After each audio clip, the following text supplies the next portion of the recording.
Welcome to Andy and Ari On3, presented by Culver's. This is not a prank call. This is the real show. We would never do such a thing. We would call you earnestly and tell you when you got picked in the draft. We would never, ever play that prank. Ari, we got to talk about Shedeur Sanders thing because there's a whole lot of it, like where he ultimately got picked, the Kiper meltdown, but also this prank call thing, which here's the thing. We were at dinner Friday night and we see the video of the prank call on the Shedeur Sanders side. And the reason this all blew up is because they were filming it. Deion Sanders Jr., his brother, was filming this. And so there was a live stream and everybody saw it. And we were like, man, how did they get his number? That dude's a legend for getting Shedeur Sanders' number. Well, yeah, if you had to work for it and get his number, then you're a legend. If you're the son of an NFL defensive coordinator who just took it off your dad's iPad, you're a dumbass. Yeah. I mean, also, too, when you think about like traceability, if it was just who could have done this, anybody in the world, or who could have done this, somebody who is connected to one of the 150 people that have this phone number. Like that is a bad look. And it just like rubbed me the wrong way. And like, listen, I'm no like saint. I took pizza out of someone's hands. I've stolen a jewel out of somebody's hands in Vegas. Like, I don't know that story. Oh yeah, I told you about that. Okay. Well, right after COVID, I took a jewel out of somebody's hands that was walking by me and ripped it, and then Britt got really mad at me, and like we almost broke up over it because it wasn't the action; it was a J-U-U-L, not a J-E-W-E-L. Yeah. No, I've never stolen precious metals. But like the thing that I just got on my high horse about on that, Andy, is just like it was just like a terrible human move. Like, I don't know. I just like, I know like the thing that I think is interesting is that the entire world is split up into two people, Colorado fans and everybody who hates Shedeur Sanders. And like, I feel like there's nobody in between. And I don't hate Shedeur Sanders. Like, I know, but I'm saying I actually felt terrible for him in this situation. But here's the thing. If we want to have an adult conversation about it, let's have an adult conversation about it. If you think something is funny by hurting somebody else, I think you're an asshole. But at the same time, Shedeur Sanders has behaved repeatedly during his college career and even before it in a way that makes people not feel bad for him for being bullied. Can both of those things be true? Both of those things are true. Okay. So, like, I felt bad for Shedeur. I thought it was a terrible, terrible look. Because, listen, by the time he got the prank call, he had already slidden way further than people anticipated. I think we found out after the draft that he was never even a first or second round pick in anyone's mind. But at the time that it happened, he was waiting for his name to be called. Remember, he and his dad were leaning forward into the TV, staring at the Saints pick at number 9. Like, it wasn't just like the world thinking that they were going to get picked in the top 10. They thought they were going to get picked in the top 10.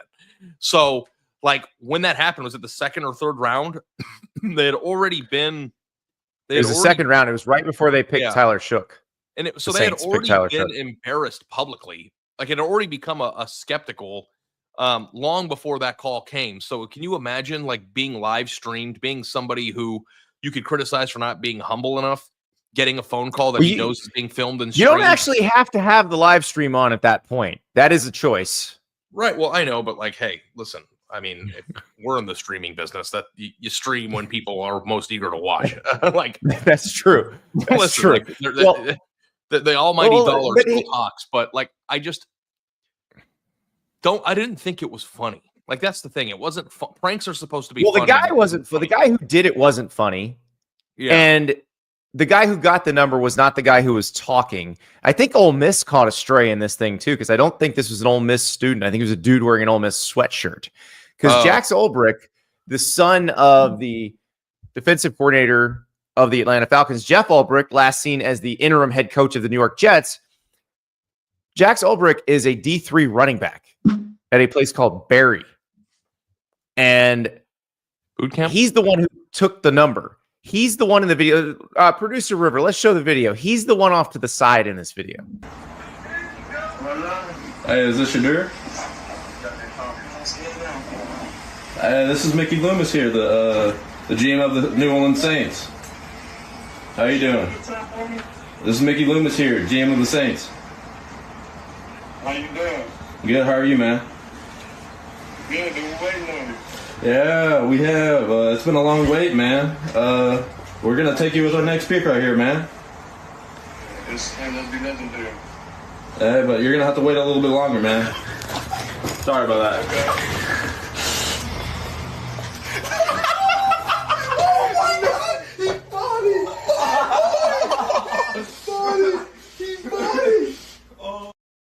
I mean, first of all, your punchline sucked. You're gonna have to wait a little bit longer. Like, yeah, you're gonna throw like a D's nuts in there or something. Like, I mean, like if you're trying to be funny about it, like I don't know, like it just seemed cruel to me. Yeah, I mean, this kid was just dry and terrible.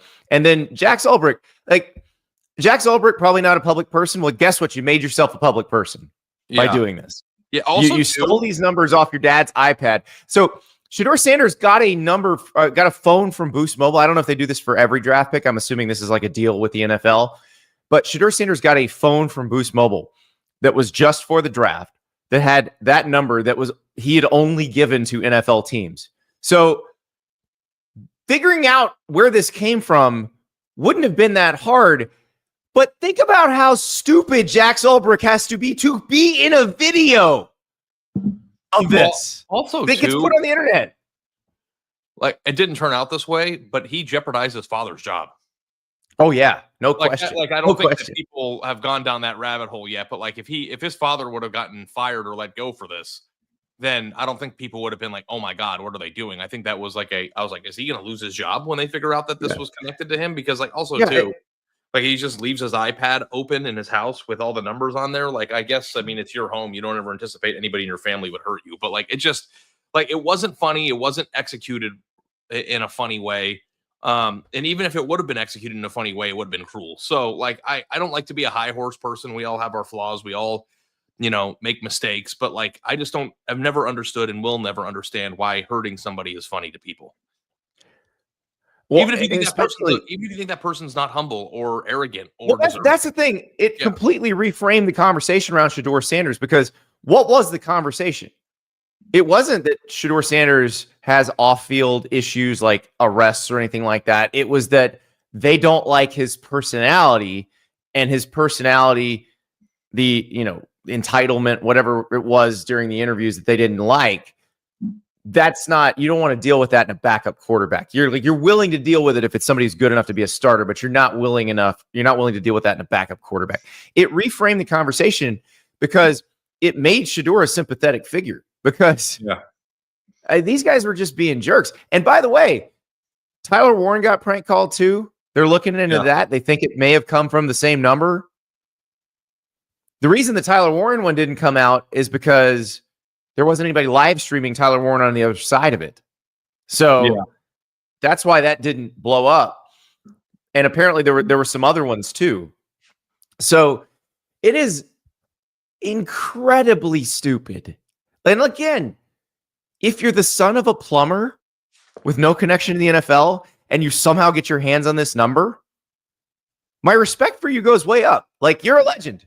Yeah, if you are like a cyber hack genius. And the hilarious thing is that this man who did it shares the last name with one of the biggest cyber scammers in the history of the world. I don't know if you ever made that connection or not, but he does. No, I didn't. Ross Ulbricht is the guy who made the Silk Road, which is the black market trading. Oh, I'm the one who told you to read the book. So how about that? That's the first thing that I thought of. I was like, well, we thought this was some like mega scammer who knew how to like hack internet phone numbers or whatever, and did something like unbelievable. And it turns out that the person was just the son of a defensive coordinator who shares a last name with an actual computer nerd who did a lot of bad things on the internet, who's now reason. Just incredibly stupid. Like the stupidest thing that could have happened. But the Shedeur thing has spun off in so many directions. Like Mel Kiper was melting down over this. I don't know if it's because, Mel Kiper made Shedeur his number one QB and just was embarrassed that Shedeur dropped to the 5th round.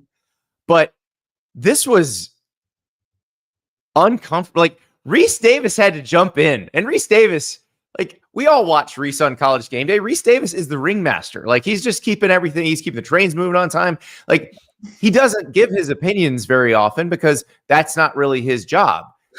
He had to step in here. Like, I don't know if they teach you in host school. Maybe I need to talk to Reese about this because I wonder as a host, because I felt this with you sometimes. Like, as a host, sometimes you realize that your co-host needs to be tranked. Like, you need to hit him with the dart that they hit an elephant with at the zoo. You got a dart in your neck.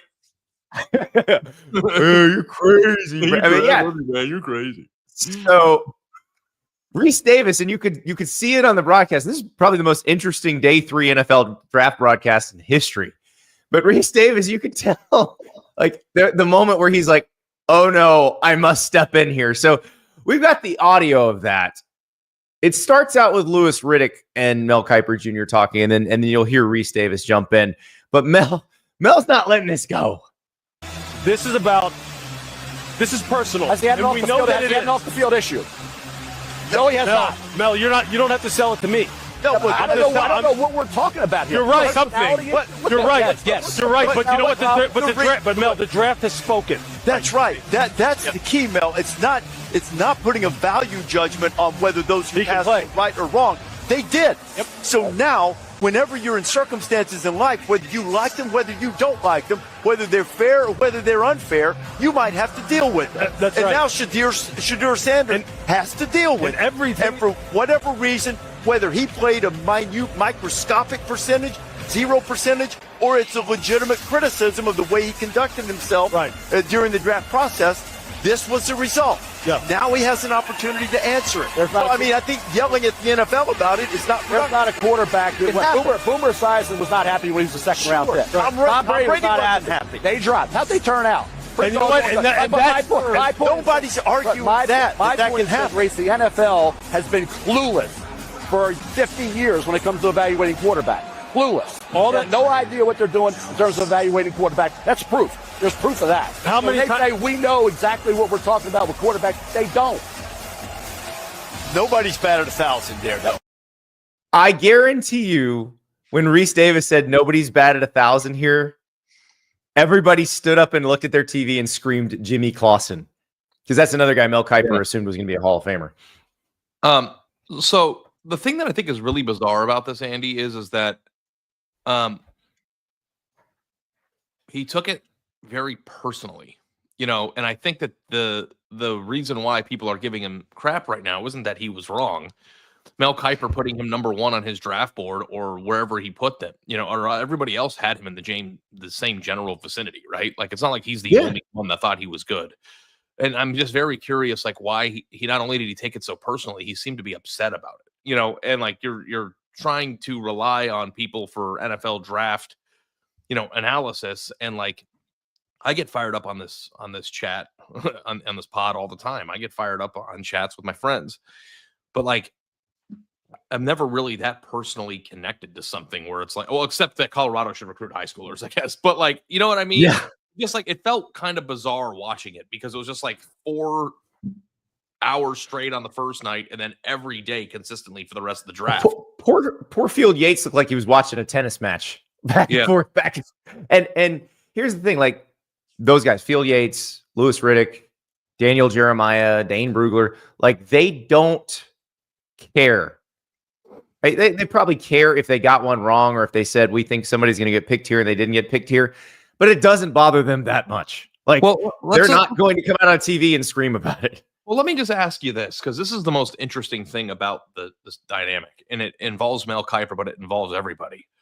Why do you think everybody got it so wrong, and why do you think he actually fell? I don't think everybody got it wrong in that he wasn't a first rounder, because I think there were a lot of draft analysts, especially the more plugged in ones, and Mel Kiper is not one of the more plugged in ones anymore, but the more plugged in draft analysts said, this is not a first round draft pick. He is not getting picked in the first round. So I think at that point, he's a guy who no one is looking at as a day 1 starter in the NFL. And then it becomes more about fit. It becomes more about what do you want to deal with? And so if you think the circus is coming to town with your backup quarterback, then you're like, maybe we pass on him this time. If he shows up again, we'll grab him later. Like, that's that I think once you're out of the first couple of rounds, you can drop pretty quick. So Dane Brugler is a buddy of ours and a former coworker. I think that he's one of the best draft analysts in the entire country. Yeah. And we know that Dane, because we worked with him, is working tape all year round, talking to people. And is very plugged in. He talks to scouts, talks to NFL coaches. Yeah. So I went and I looked because I couldn't recall off the top of my head where Dane had Shedeur ranked on his big board, top 300 prospects in order. And Shedeur was number 34, which is a little bit lower than a second round pick. Yeah. But also to the second quarterback. So like for me, obviously where you have them overall isn't necessarily a correlation with where they're ultimately picked. But if he thought he was the second quarterback, available, it turned out to not be the case. And that's somebody and that Dane does that also means that there were NFL people telling Dane, we think he could be a decent quarterback. Some. Now there may have been some who said he's not on our board at all, but that means there were some people saying, yeah, we kind of like him. So like I was arguing with people, you were arguing with people online over the weekend. I wrote a column about going into the third day, about Shedeur Sanders' slide, which is, there isn't some mass brand conspiracy because here we are again. Something goes off center, not according to plan, and the entire world starts talking about some grand conspiracy that the NFL has against the Sanders family, punishing people who have lucrative NIL deals and all these things. And I thought that was just complete and utter nonsense. Right.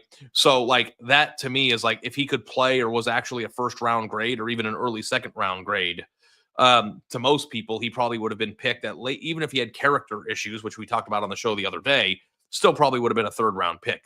So the fact that he fell to fifth, I'm wondering, do you think that he did that to himself through his own behavior and the way that he handled himself during the draft process? Probably. Yeah. Because I don't think that was about the tape, but I also don't think they thought he was a day one starter, which they made very clear. Like they would have picked him in the first round if somebody thought he was a day one starter. Not only did he not go to a team that needed he went to a team that needed a quarterback, but they had already picked another quarterback in the third round before him. The Browns had picked Dylan Gabriel. Which was the worst pick in the draft, by the way. Because Dylan Gabriel was going to be available in the fourth or fifth round too. Like and that was a reach. I've had my Browns diatribes on this before, but it's like when you trade down in the draft, you're making a concession that you're trying to accumulate more talent and build your roster, right? Like that's when you trade away from drafting Travis Hunter, your entire purpose as a team is to accumulate more draft equity in order to build a team. Yeah, I think the Browns' philosophy, at least at first, when they did trade out of the second pick to the Jags, so that the Jags could take Travis Hunter and they get an extra first round pick next year, the Browns do. I think they are trying to build so that when they get out from under the Deshaun Watson contract, they have the draft capital to immediately go be good. So, right. And also, too, they got Mason Graham, who we've said on the show is amazing. Like, there's no question that Mason Graham, you could probably make the case that Mason Graham plays defensive tackle as well as Travis Hunter played either of his positions. But he doesn't play two. But lastly, no, but Mason Graham's a great pick. He's a great pick, and he's going to be a long-time NFL starter. But that's what it just doesn't make sense and doesn't jive with what you said, which is, you're not taking a quarterback this year. You're trading down. You're getting draft capital. And then in your third round pick, when you could be drafting an all-pro outside linebacker or corner or safety or whatever, great NFL teams who draft well, draft starters and really good players in later rounds. You go get a 5'11" quarterback who, by all accounts, was a tremendous college quarterback, but nobody really viewed as who you could have taken a round later if you'd wanted to. But now it's like, listen, I've thought on the show too that like I understand like teams taking two quarterbacks in the same draft, letting them compete, try to figure out what you have, blah blah blah. I think the Browns still could have done that. They just shouldn't have done that in the third round. Like that, it doesn't make any sense. And it just didn't jive. And here's what the Browns have now. Here's their quarterback room: Joe Flacco, Kenny Pickett, Dylan Gabriel, and Shedeur Sanders. So what does that mean? That means one of those three or one of those four is getting traded or cut. So I would bet, I'm just spitballing here. I would bet Joe Flacco's your starting quarterback on day one. Kenny Pickett is the one who gets traded or cut, and you're rolling with Dillon Gabriel and Shedeur Sanders as 2 and 3 in some order. That's my guess. Yeah. Kenny Pickett signed with the Browns to try to compete for the starting job. I don't think he's going to be on the team. Right. If he doesn't win the job, they'll trade. He's probably, you can probably get a 6th or 7th round pick for him. So they'll trade him to somebody who needs a quarterback. Yeah. Unless the Browns do something dumb, which is cut one of their draft picks, which is like I wouldn't put that past them. So, but yeah. So the thing too, I'm sure that the Browns feel, and I guess whatever the Browns feel, you should think the opposite because they're dumb and terrible at everything that they do. But maybe Shedeur Sanders' media circus is downplayed a little bit when you come in as a 5th rounder rather than 1st or 2nd or 3rd. Like, I feel like you have less leeway to act in a way that is I'm just going to be a media circus because people are obsessed. It gives you license to sit him down and say, yeah, we're not into this. You see where we picked you? Like, that's where you are. Yeah. So, or if they have to move on from him because it's an intolerable situation, then you can cut somebody in that position and not be like kneecapped. So, and the Browns have Deshaun Watson. I guess you could say that he's part of the quarterback room, but he's never going to be in that quarterback room again. So, like he retore his Achilles, so he's not playing this year. He's never going to play for them again. He's probably never going to play anywhere again. Yeah. So, however you want to do it, but that would be. So do NFL teams never carry 4 guys? They might carry somebody else on the practice squad, but your 3 is your emergency guy anyway. Like so I doubt they carry 4. Somebody like if Flacco loses to Pickett, I'm assuming Flacco just gets released and goes back to being retired. If Pickett loses to Flacco, they probably flip Pickett for a 7th round draft pick and if I'm the Browns, and I know this is going to probably like hurt people's feelings, but like I think the Joe Flacco thing is unnecessary. I would like try to roll this year. They're going to stink, right? So like that's the thing that bothered me about the draft pick. It's like, well, if you feel like you needed a backup quarterback in the 3rd round, then what are we doing? You have 2 people that you brought onto your team to be backup quarterbacks, or they had Flacco and Pickett. So like, why are you picking somebody who's probably not big enough or ready enough to play immediately in the 3rd round, and then you go out and get Shedeur in the 5th? Like, it just doesn't jive. But like, I would get rid of Flacco, even though he's like a fan favorite after what he did leading him to the playoffs a few years ago. Go with the youngest possible player, which is Kenny Pickett, who may still have a 5% chance of being good in this league. Lose, your 14 games like you do every year, and then try to draft Arch Manning or somebody next year.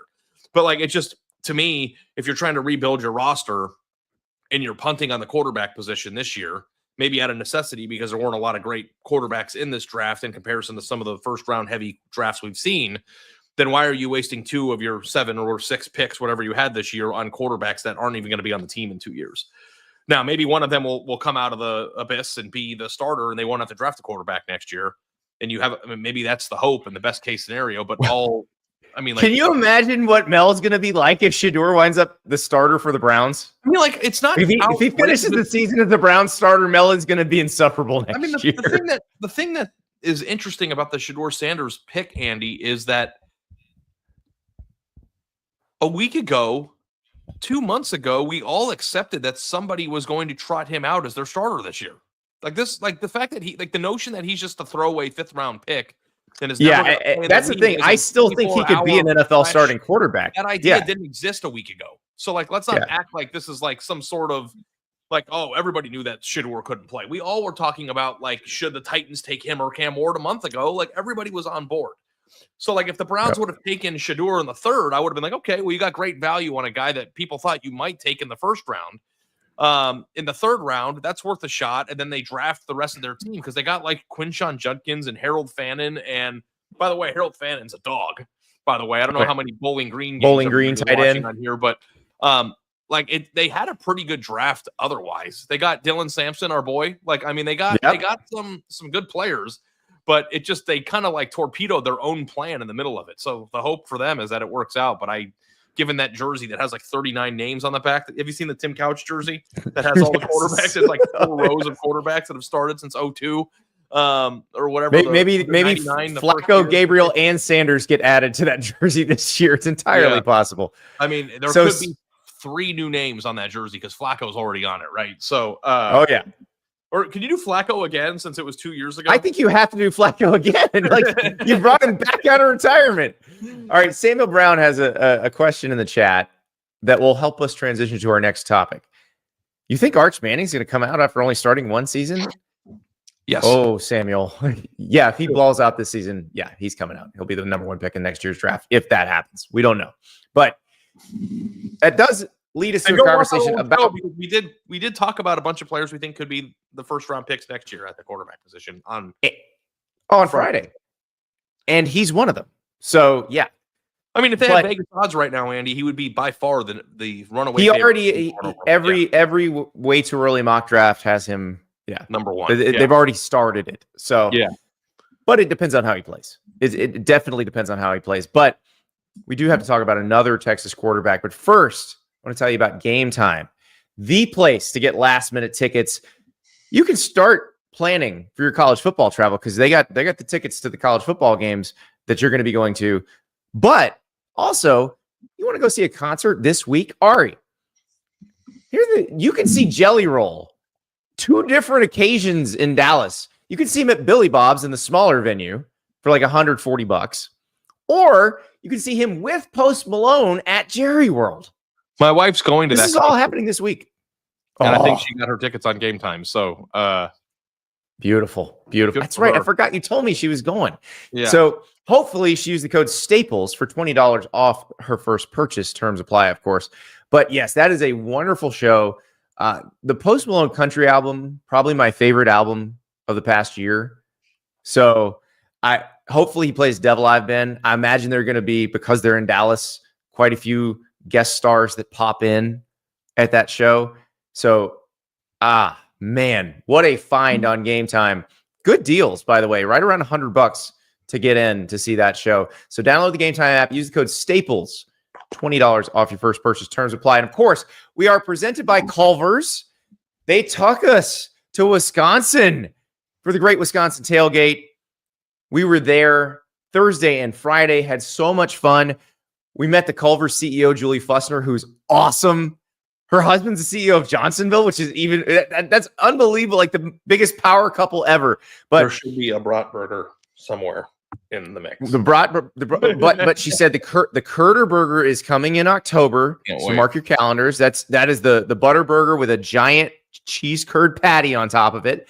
I had my first cookie dough concrete mixer, which, oh my God, the way my eyes rolled back into the back of my head on the video, there was no acting there. That's 100% real reaction. Yeah, you did. Yeah, that was. I had 4 or 5 different flavors all in one sitting, so that was good for the pep to get us through the rest of the show. But their food is legitimately delicious. Like I tweeted about this. It's like it's not just. Well, you had a fish sandwich on Thursday. We Uber Eats some Culvers to the set on Thursday. Well, I knew they weren't going to bring fish. And like, this is like my thing. Like, I feel like you lead with fish, but for whatever reason, it never gets led with by anybody. I like yelled at you in the living room of like, what's your deal with fish, man?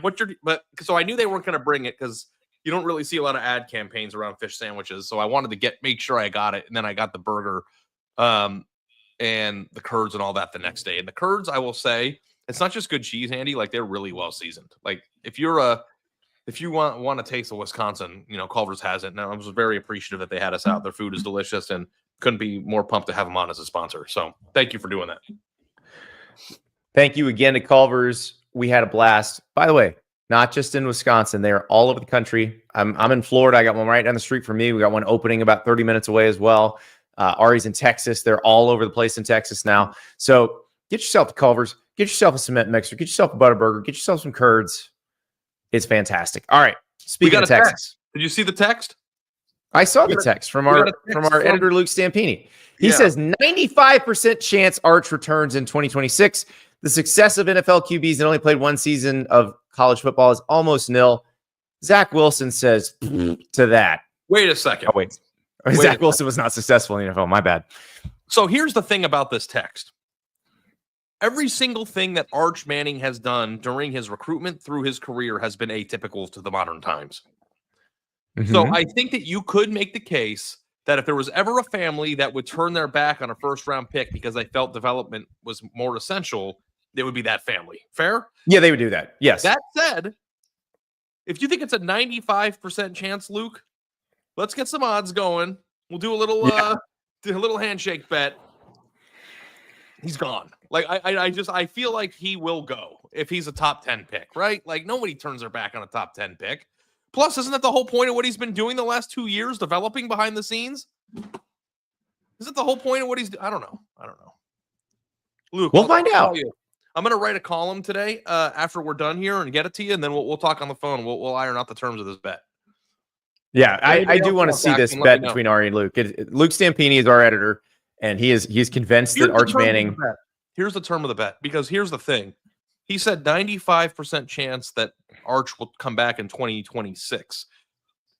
But does that also encompass like the potential that he doesn't play well enough to be a first rounder? Because if that's the case, then that, but like there's a that does encompass that, which so Luke's got the safer side of the bet, because we said that like it depends on how he plays. Like if he's great, then there's a decision. If he's not great, then there's not a decision. But if he's a first round pick after the season, what is your percentage of him going is not 95%, right? I think it would be very high because he'd already been in college 3 years. It's not. Yeah, I'm more on your side on this. If he plays really well, I think if it looks like he's going to be a top 10 type pick, and from a measurable standpoint and all that, they're going to love him. So I think I'm with you on this. The funniest thing too, because I just started looking at like way too early mock drafts because I forgot those existed. Is that all of them have him going to the Saints, which would be really, really, really cool. No pressure. Hometown for the Giants, one of those three. But hopefully not the Giants, because they just did it again. Just scrub Jackson Dart. So I will say though, the Browns will find a way to not get him. I wish I could bet that. Is there a prop bet of like wherever Arch Manning plays football, it's not going to be Cleveland, because they can't even tank properly? So somebody will take that bet. Somebody will take that. All right. That was not the Texas quarterback conversation I meant to have, but I'm glad we had it. Here's a different one. Will what happened to Quinn Ewers change the way quarterbacks make their draft decisions going forward? Because I don't think so either, but let's talk about that. Way to torpedo the whole segment. Sorry, I just got excited. So Quinn Ewers, 3-year starter at Texas, leaves for the NFL, 7th round pick of the Dolphins. Sat around in a room filled with lots of dead animal heads for a long, long time waiting for someone to call. The Dolphins finally called. We know that Quinn Ewers could have made millions of dollars as a college quarterback in 2025. Now, it would not have been at Texas. Arch Manning is ascending at Texas. Quinn would have had to go somewhere else. Miami is probably a place he could have gone, because remember, the Carson Beck thing for Miami didn't happen until like January 9th or 10th. So Quinn Ewers, if he wanted to go to another school, could have put that out into the world through his agent while he was still playing for Texas in the playoff, and that could have gotten done.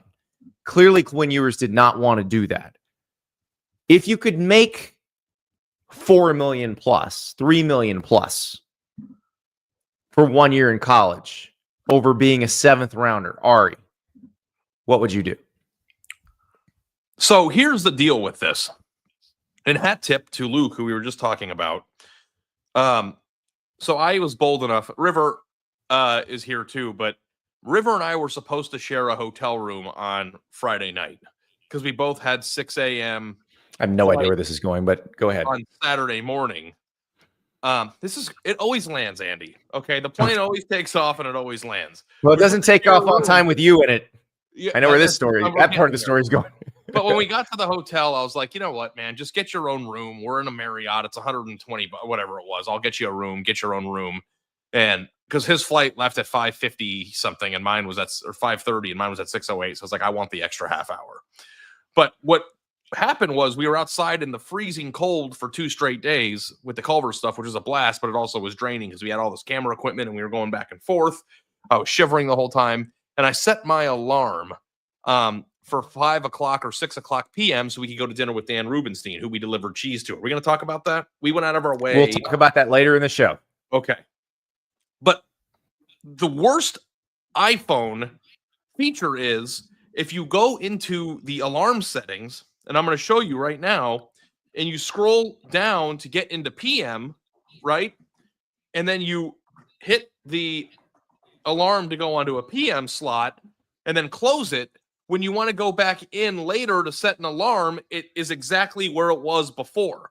So I forgot that I set an alarm to not miss dinner with Dan in case I fell asleep in the PM. So when I got home at night, I set my alarm for 4:30 and 4:45 a.m., but it was actually 4:30 and 4:45 p.m. because it didn't revert back. Grown-ups look at the whole thing, the 4 and the 30 and the AM or PM. Yeah. I'm not saying I didn't make a mistake. I'm saying it should revert back down to the bottom because 90% of alarms are set in the morning. Am I wrong about that? Like if there was a total sum of how many times people set alarms, I would say the vast majority of them are in the morning. So anyway, don't blame Apple for this. I missed my flight, and then on top of it, like I didn't even have River in the room to like shake me. Hey, it's time to wake up. So I missed my flight. I woke up at 6:45, and my plane had already landed in Dallas by the time I even woke up. And then Luke's like, "Hey," and then I was like, decided like I was gonna write a Shedeur column at night, but I wrote it in the morning. And then Luke's like, "We need one on Quinn Ewers too." So see, here we are. We're back. And then I wrote a column as a result of because I wouldn't have been able to write it on an airplane or whatever because the internet sucks. Or I was able to write it in the airport at Chili's about Quinn Ewers. And I asserted two things in this column. See, we got back here. I don't know if that was necessary, but I thought it was fun. One, that the reason why Quinn Ewers probably went to the NFL is because he has a Longhorn tattooed on his thigh.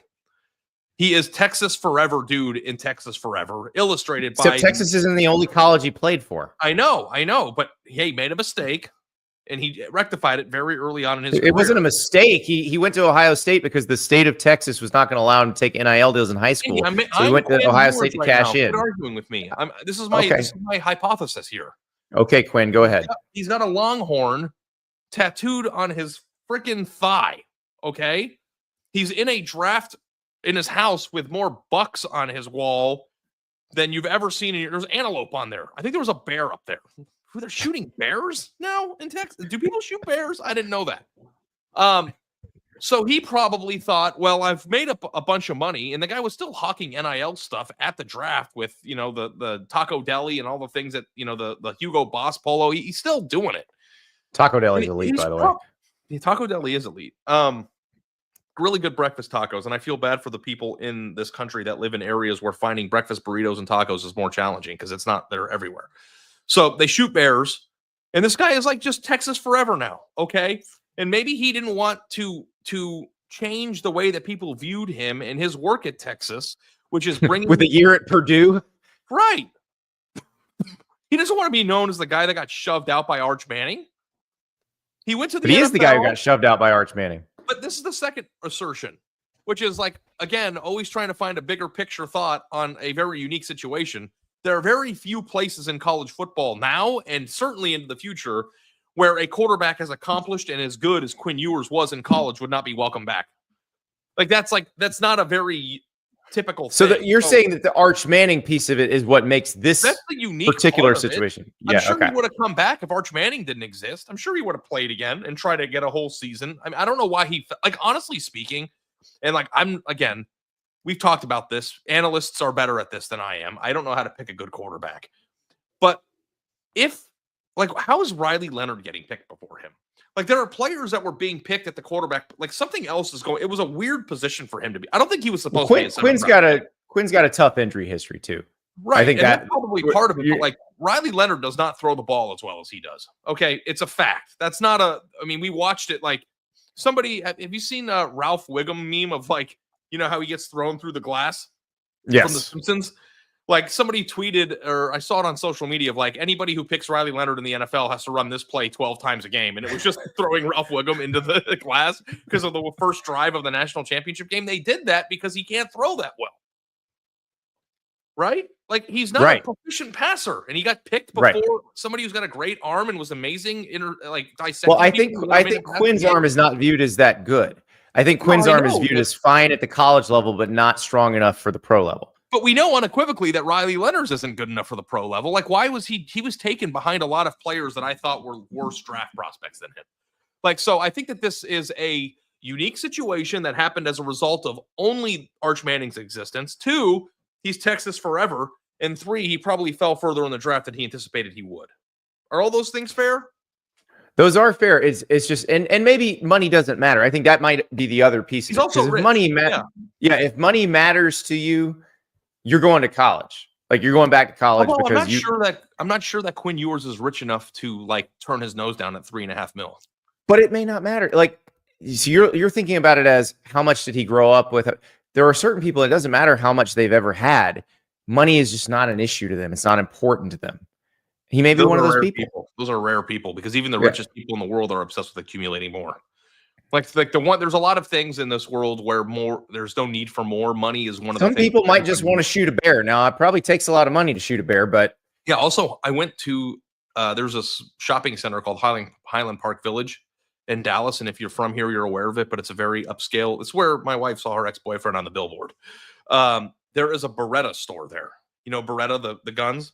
Mm-hmm. Yep. So I went in there because I don't know anything about guns, don't have a gun, and frankly afraid of them. But like it was like a cool like store, and like they had like hunting rifles in there for $40,000. Like, is that how much a hunting rifle costs? No, you can get them at Walmart pretty cheap. Like, yeah, I mean, I don't know, but it's not a cheap hobby though. Like they had those like cool hunting vests, like where they have like the orange thing right here. Oh, it's definitely not a cheap hobby. Like ammo's expensive. It is very expensive.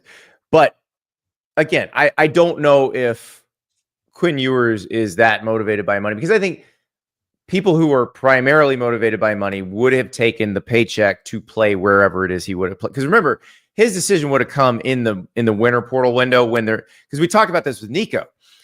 One of the reasons Nico's market fell so flat is because there just weren't a lot of bidders in the marketplace because everybody had spent their quarterback budget in the winter. Yeah, he would have done it right away. Yeah, Quinn Ewers could have done that and would have commanded quite a bit of money. Like he would have never even considered doing it at all.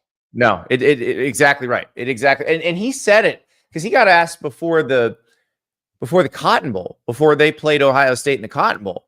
And he said, I'm just ready for something different. Yeah. I don't know. But I wonder, because look, we know Quinn Ewers had professional representation. I'm sure at the time he was presented with all the options and presented with all the likely outcomes, and that this outcome was one that was presented to him.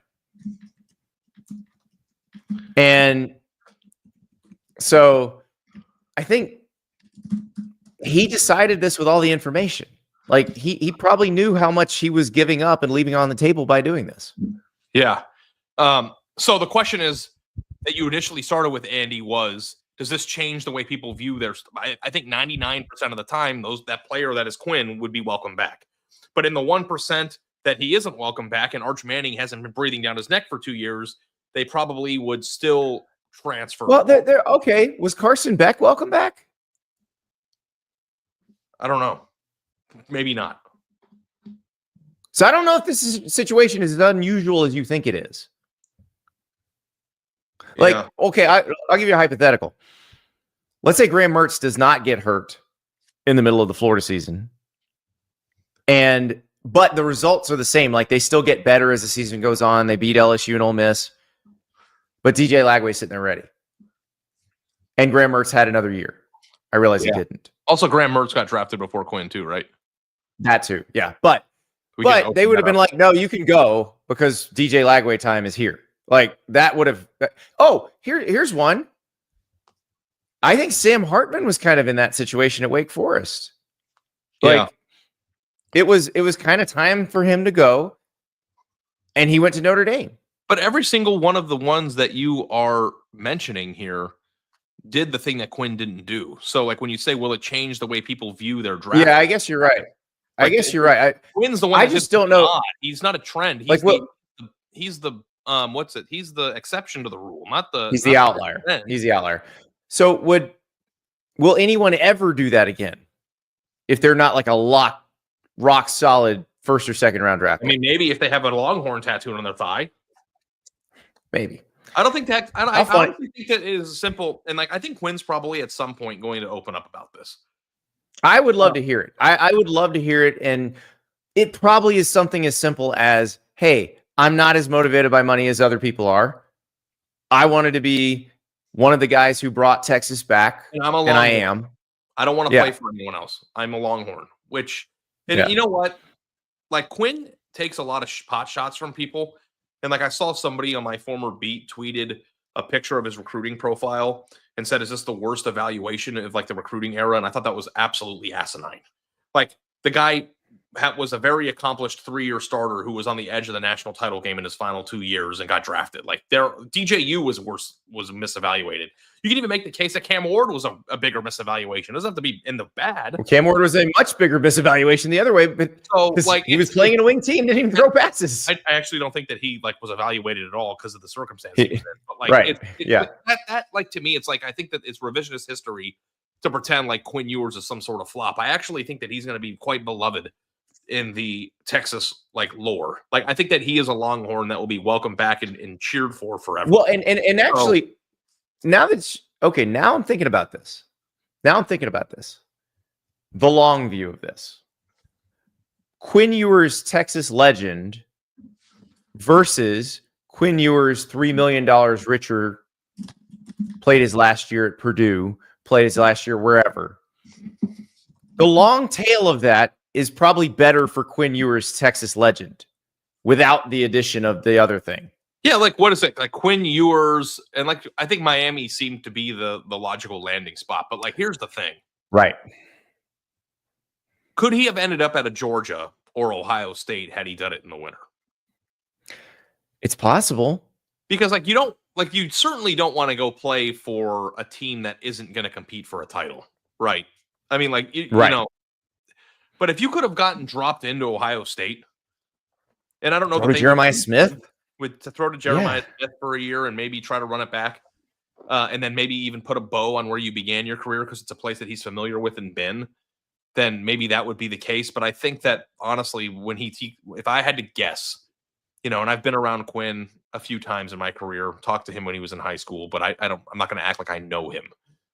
If I had to guess the reason and the motivation for it, I think it can be found in the draft room that he was in his house, and on his left thigh.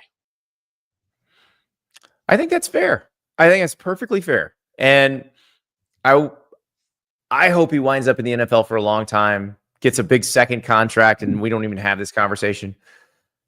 But also, it's a good pick, right? If you got him in the 7th round, I would take a flyer on Quinn. Yeah. I like the Quinn. Who do you think? Also, do what you want to do. Run your own race. Who do you think's got a better proposition of being a long-term NFL guy, Dillon Gabriel or Quinn? Well, I actually thought Quinn ended up where Dillon Gabriel should have ended up. Like, you have a lefty quarterback with a certain skill set who's a certain size. You can take a lefty quarterback with a certain skill set who's a certain size to back him up. That actually would have worked pretty well. For your offense. Again, listen, maybe Dillon Gabriel will turn out to be the next, But I don't think the Dolphins would have taken Dillon Gabriel as high as the Browns did. So there you go. And also, here's the other thing too, guys. So me and my gambling. Mm-hmm. I bought a bunch of Zach Wilson cards this offseason. You're just ready. You're ready for Zach Wilson to break out when Tua gets hurt. I think Tua will get hurt eventually. I think it's a safe bet. Happened every year. It's happened every year. And he's got a very fragile head. Which, by the way, is a conversation we always had about Quinn Ewers at Texas.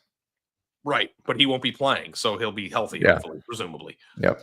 But I've always thought, and you call me crazy, but I don't think that. Do you think Zach Wilson stinks? Because I think in Miami he could be pretty good. I have this theory that his career's not dead yet if he gets thrown. It would be better than it was. So like a Sam Darnold situation where if you put him with the best receivers in the world, suddenly he looks much better. Yeah, they play in a warmer climate that is more fun and gun type NFL, and you have really good run. Like Devon Achane's is a innings eater. How many times did Miami move the sticks last year by throwing lateral routes to Devon Achane out of the backfield? I feel like it's a very quarterback friendly offense. But now I wonder, maybe Quinn Ewers will be the starting quarterback for the Dolphins in Week 11. It could happen. Chris with a really interesting question in the chat. I was wondering if it would have been too late for Tennessee to get Ewers, especially if you saw the writing on the wall and Tennessee offered a really good deal. It would have been too late. It would have been. Yeah. There's a deadline. Like once you, it's in January. Once you go past that deadline, you can't play in college again. Now it's interesting because. And then the combine already had happened at that point. Like viewers had already gone through the combine. Combine hadn't happened at that point. The deadline is before the combine. No, I'm saying the combine happened before the Nico stuff happened. Like yeah. Gone through the NFL process. Yeah. Now, if somebody wanted to challenge that in court, I bet they'd probably win. Yeah. I don't think Quinn Ewers is going to be one to challenge it. Because the big thing used to be you can't hire an agent, but now that everybody has an agent, that's not a disqualifying. And in basketball, you can get almost to the draft. I think you might be able to go through the draft. I know you can, because when I wrote that Cooper Flag column, I read up on all the basketball rules. There's definitely a period like 2 weeks before the draft that is between the lottery and the draft where you can pull out of the draft. Well, here's what would happen. Go play college basketball. Interesting thought exercise, because somebody in my friend chat texted me the same question of could Quinn have just gone somewhere else instead of doing this? And here's the thing.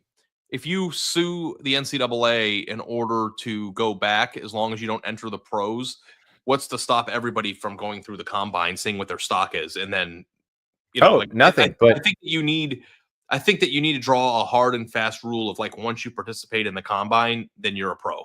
I don't think that you could do it so that I think maybe you can make the deadline past January if you wanted to. Now that there's a portal window in the spring. But if you make the decision to go test at the combine or be in the Senior Bowl or do any of the pre-NFL draft, combine type events, then you're officially a pro. Because then at this point you would have 900 people going to all these things that have no intention to go into the pros when they find out there's 6-round picks. Well, they only invite so many people to the combine, so you could even let them go through the combine if you wanted to, because you wouldn't have that many people who went through the combine pulling out of it. How many people would announce and test the NFL market? It would make maintaining college rosters untenable, because then you could lose half your roster who wants to see how they're doing. I mean, think about Georgia. How many players are on the verge of 3rd round picks who return to those places? Yeah, I mean, listen, they're going to have to figure it all out, and it's all the stuff we keep saying that they're going to do. But how electric would it be, though, if there was a post-combine portal window where people who went into the portal after they tested for the NFL and they found that their stock wasn't where it was, then enters the go. Right, because these wouldn't be guys who didn't win jobs. These would be guys who had been 1, 2 year, 3 year starters in college football already. So who don't know what to do, and then they decide, because listen, you can go run the 40 at the combine. Xavier Restrepo was out of eligibility, right? He was done. Okay. Yeah. I'm saying somebody in that position that runs slow was I'm going to go back. I'm going to work out for another year. I'm going to break my school record in receptions, and then I'm going to go back to college. I don't know. We're in a world where it's not my idea. People are awful idea, Ari. I'm just saying if somebody sues. If somebody wants to sue, it could happen. Quinn Ewers is not going to be that person. Yeah. Maybe Shedeur Sanders will. Can you imagine? We'd have shows for months. Yeah, I mean, because he had another year, didn't he, or no? Oh, he had one more year because he had 2 years at Jackson. Or I'm sorry, 1 year at Jackson State and 2 years at Colorado. So, yeah, no, I think, we'd have shows for months at that point. But I don't think we're that lucky. Be good for us. That'd be great for us. I don't know how a single coach would be able to maintain a roster, but it would be good for us. Poor coaches. Could you imagine if Shedeur Sanders entered the portal last week? Oh my God. You thought we were bad with Nico. You were tired of hearing us talk about Nico. You were really tired of that. Yeah. All right, one more thing over the weekend, and this is, it's another NFL college collision because we haven't actually seen this man coach in college yet. Bill Belichick was profiled on CBS Sunday Morning. For those who know, CBS Sunday Morning is a show that's watched by 70-year-olds. It's a View on Sunday. It's not even The View. It's they have these flowery features usually. I'm showing just how weird I am. I used to watch it with Charles Osgood back in the day, and they'd take these tours of jelly factories in rural Vermont. That's the sort of thing. That's the fare you're getting with CBS this morning. Not controversial in the least. They did a profile of Bill Belichick because, the target demographic that you're aiming for when you're now a college football coach is, of course, 70-year-olds and Andy. He gets profiled, and they start asking questions about his relationship with his girlfriend, Jordan Hudson, who has been very much out there, who has made their relationship very public on Instagram. And we've only got the audio of this. If you want to look at the clip, please do, because the hair on this guy who works for CBS is spectacular. I do need to also congratulate and thank Bill Belichick for dressing up for the occasion. Like, he really went all out. He's wearing a navy sweatshirt with holes in it. It's amazing. And it's not like a distressed Balenciaga hole. Like, that's a true. Like, that hole's earned. They asked him on the show, how does that hole happen? And he's like, I don't know, man. I've had this. He doesn't work for Navy, which is another college football team. He's had that sweater since before you were born, Andy. There's no question. Correct. Dad was a coach at Navy for a long time. But let's just roll the clip because they made it weird when they didn't have to. Jordan was a constant presence during our interview. You have Jordan right over there. Everybody in the world seems to be following this relationship. They've got an opinion about your private life. It's got nothing to do with them, but they're invested in it. How do you deal with that?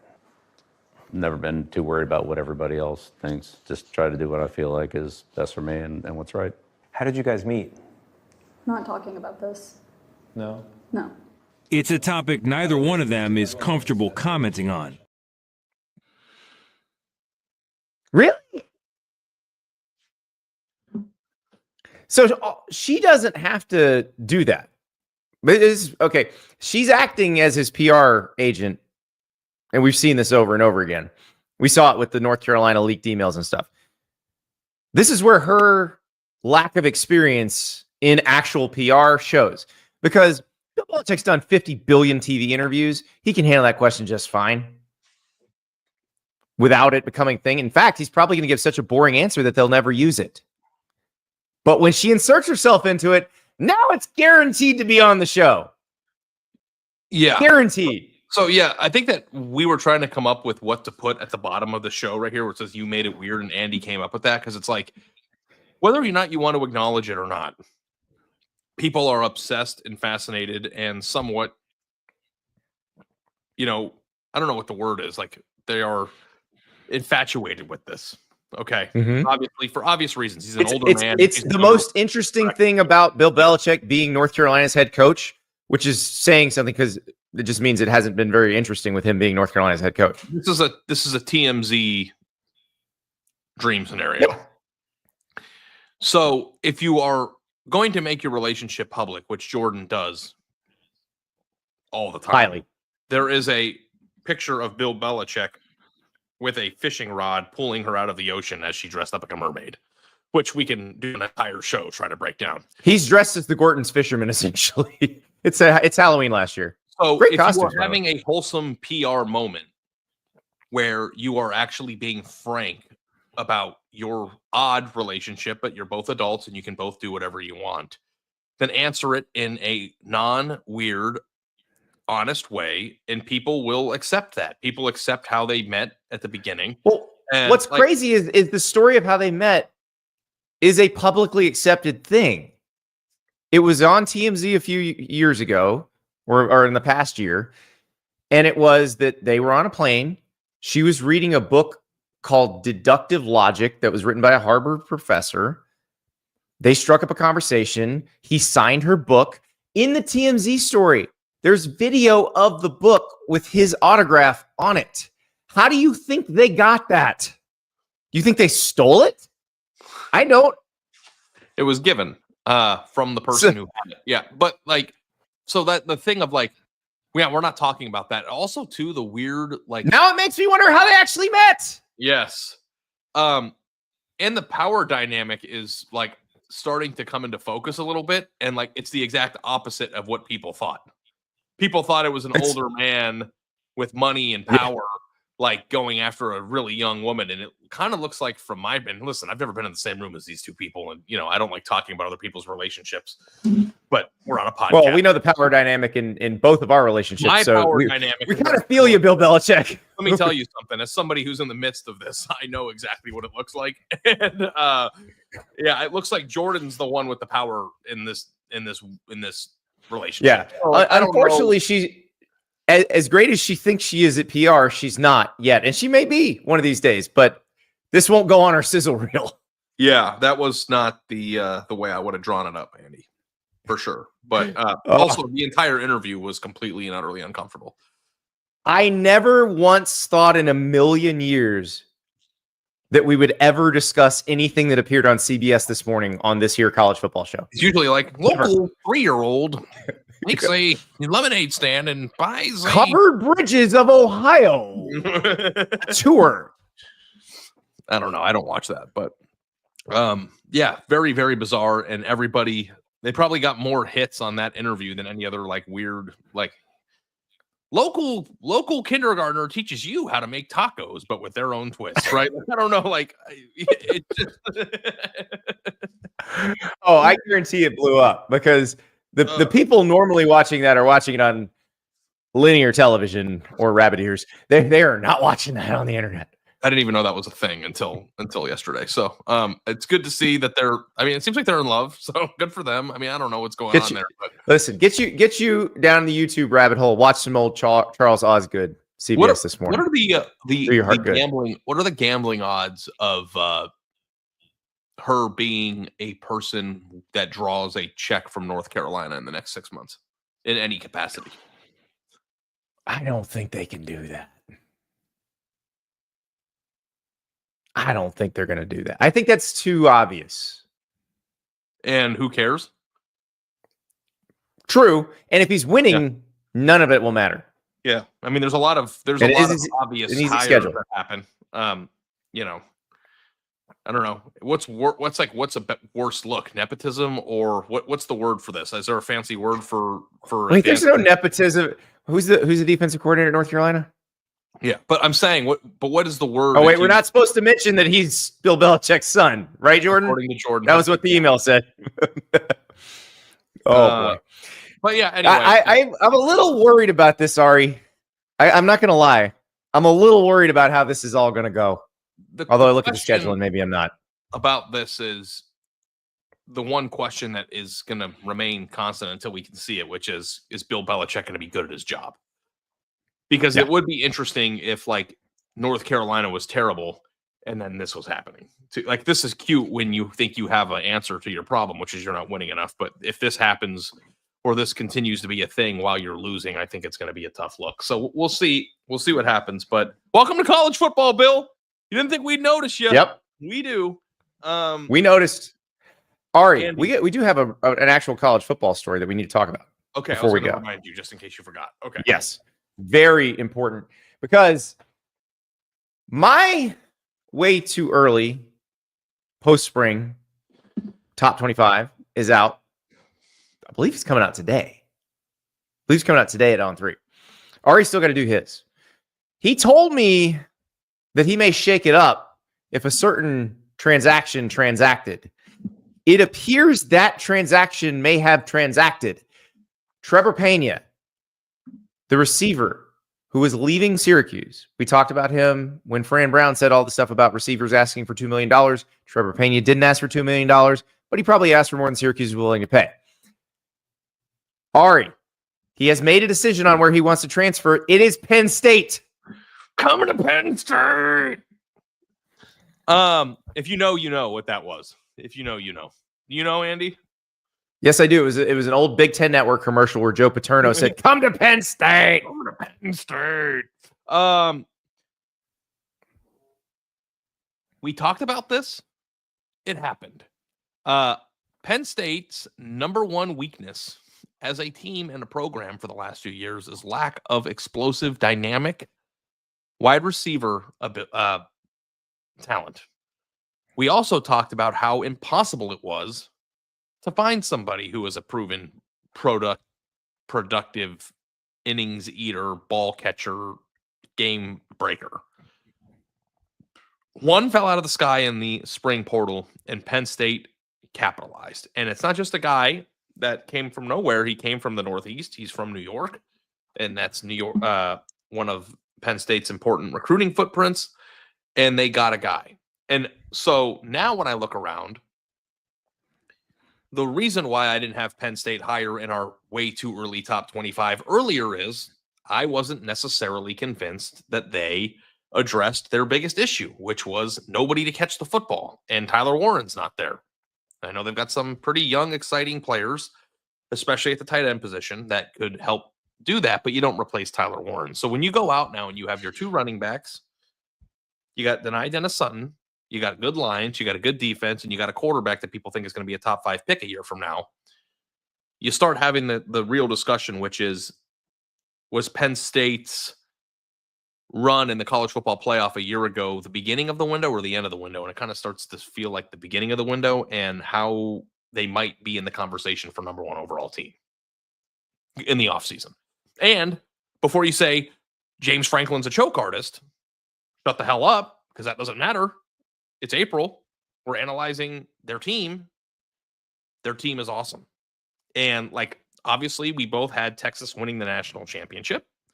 Texas is very, very good and very deep, but I think you could make a real case that Penn State, in terms of the players who are on the field making plays, is as talented and diverse as anybody else in college football.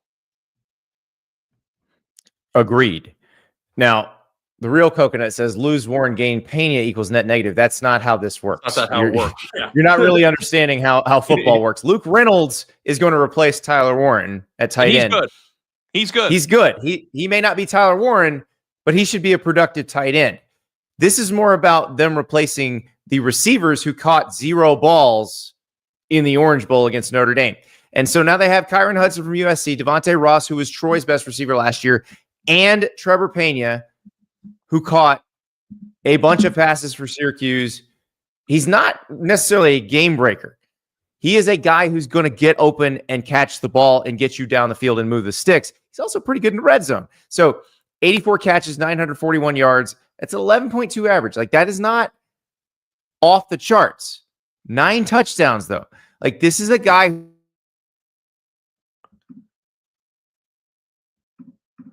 who's going to catch the ball and who can get open field, catch the ball, move the sticks, keep drives going. The other 2 guys you brought in, you're hoping will stretch the field. This is your guy who's going to catch the ball. Yeah. Which you have not had.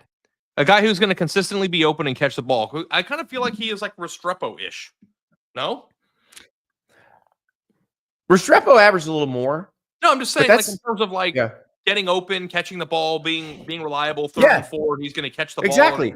Understands how space works because he's in the slot. He understands how to find open space. Like, this has been Penn State's problem, is if they're not in second and short where they can use that running game to just punish you. Like, if you let's say you miss on 1st down and you have 2nd and long or 3rd and long, like, they just haven't had that guy that can get you like 10, 11 yards at the receiver position. They had Tyler Warren who could do it, but now they've got probably multiple guys, because I think Luke Reynolds is going to be like that too. And I would assume one or both of Kyron Hudson and Devontae Ross will be that. So I have this now. Drew Aller has many more options than he had. Yeah. I'm high on Penn State, and you're going to release your top 25. It is out. It's out. I meant we're going to talk about yours tomorrow. Mine will go tomorrow. Yes. And we'll talk about mine at some point too. But I wanted to make this point, Andy, before we get out of here, which is receivers in college football last year were plentiful. It was a very deep receiver draft. And if you look at where some really good receivers went, Dominic Lovett, would you say was the best receiver on Georgia's roster last year? And he wasn't the first one drafted, but I thought he was the best one. Maybe Yeah, I'm wrong Arian on Smith. that. You knew Arian Smith would go higher because of his measurables. His measurables. Because he was going to But run I don't really know. fast. Dominic Yeah. Lovett seemed to be the guy last year. He was a 7th round pick. Yep. Caden Prather from Maryland, 7th round pick. Ricky White, the 3rd, the UNLV That star, one who I shocked had on me. my Heisman ballot for half the year, 7th round. Tez Johnson from Oregon, 7th round. LeJontay Wester, Colorado, 6th round. Torrey Horton from Colorado State, I believe, was a 5th round pick. And you start going down this list, and I can keep going.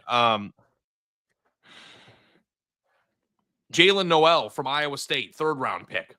Some guys who fell, and it's just like Trey Harris was a 2nd round pick. I love Trey Harris. By the way, Jim Harbaugh building a squad out in LA. We can talk about that at some point. I don't know if you're paying attention to that. The point is how are none of these players on Penn State's roster? Could you imagine if Penn State had Tez Johnson last year, a lowly 7th round pick who just like barely made it onto an NFL team? Could you imagine if they had Xavier Restrepo who wasn't even drafted? Like, what about even Jacoby George from Miami? He wasn't drafted either. And I think he signed with the Panthers. Like, none of them were on Penn State's team. Could you imagine if Jacoby George was on their team last year? These aren't even, I'm not even talking about having Jeremiah Smith. Like all of these people you're talking about, they're playing for the national championship if one of those guys is on their team. On their one team. of them. And again, they're not 1st round picks. I'm not inserting Jeremiah Smith onto their roster. I'm like, could you imagine if they had Trey Harris? And that's a 2nd round pick, obviously, but like they didn't have a single player at the position that was even drafted. And I think Keandre Lambert Smith was on their team at one point, which is funny, but like it's just not there. So, like, listen, Pena might not be a 1st round pick or a 2nd round pick, but if Trebor Pena is Xavier, he's what they needed. He is exactly what Penn State needed. And I'm going to write what we talked about when James Franklin was on the show, and James Franklin, unprompted, like we didn't ask him about it. He said, got to get more out of the receiver position. I don't think we can. I think we're understating how big this was for them. And people are saying that we're pumping sunshine because he was on our show at one point, James Franklin. Guys, if they made 20 yards instead of throwing an interception, if they made 20 yards and kicked a field goal, they would have played for the national championship last year. Yeah. We're not talking about a bad team. Team addresses big weakness with huge, really good player at that position. How is that not important? Raymond Horton, come on, Andy. Am I wrong? Would they have not played for the national championship if they kicked a field goal on that last drive instead of throwing an interception? Like, that's what happened. Somebody wrote, if my grandma had wheels, she'd be a bike. And I've never heard that before. I think that's funny. That's a good one. That's a good one. Have you heard that? I've never heard that. We got to give that one to Wilfong next time he's on. I honestly don't know what that means. Like, these are unequivocal facts. Like, he hasn't shared an opinion. People just want Penn State to be bad or want James Franklin to not be a good coach, or I don't know what it is, but like they can't reconcile actual facts. Like Penn State was in the national semifinals last year. They had the ball with 2 minutes to go. Drew Aller did throw a terrible interception, but had that drive gone differently, they would have played for the national championship. It's not that far-fetched. It's not far-fetched. It's what happened. Yeah. If he'd had 3 receivers that he felt comfortable throwing to instead of 0, like 3 receivers and a tight end instead of 0 receivers and a tight end. You're like reading out a news story right now. Like it's not even an opinion. It's just like what I know. Yeah, it's what happened. Anyway, I'm gonna write, and I'll probably be the one that's gets the brunt of this criticism. But I'm gonna write about Pena. I almost put him number 1, coward. Put him number 1 in your post-spring top 20. Put him number 1. Come on, do it. Can you number 1 and number 1 and then number 3? Like, can I like rank them that way? You know, put him number 1. Don't be afraid. Don't be scared. I mean, you said this. There's people. I'm gonna do it. I'm gonna put him number 1. But like, I think that there are people who had Penn State at number 1 in January before they got Pena. I wouldn't have like been weird. I'd be more comfortable with it now. Yeah, I'm not alone in thinking that Penn State deserves to at least be talked about in that form. Now, if you want to see where I had Penn State, head to On3 right now. My top 25 is out. Spoiler alert. I think Penn State's really good. I think they're going to be in the mix for the national title. But I did move one SEC team up a lot higher than I had them initially, and I dropped one SEC team a lot lower than I had them initially. So I want to make sure you have this, River. Make sure that we have the comparison to where these teams were ranked before, because I can't remember where they were. But it looks like Auburn fell a little bit, if I remember correctly. Michigan's a little bit higher than you had them, I thought, initially. So we'll see. It's been a few months, but I want to compare. We're going to talk about it all tomorrow. We'll talk about mine. We'll talk about yours. You guys in the chat can tell us where we're wrong. Ari can tell me where I'm wrong. I can tell Ari where he's wrong. It'll be great. It's going to be electric. Ari, let's argue tomorrow. Talk to you then.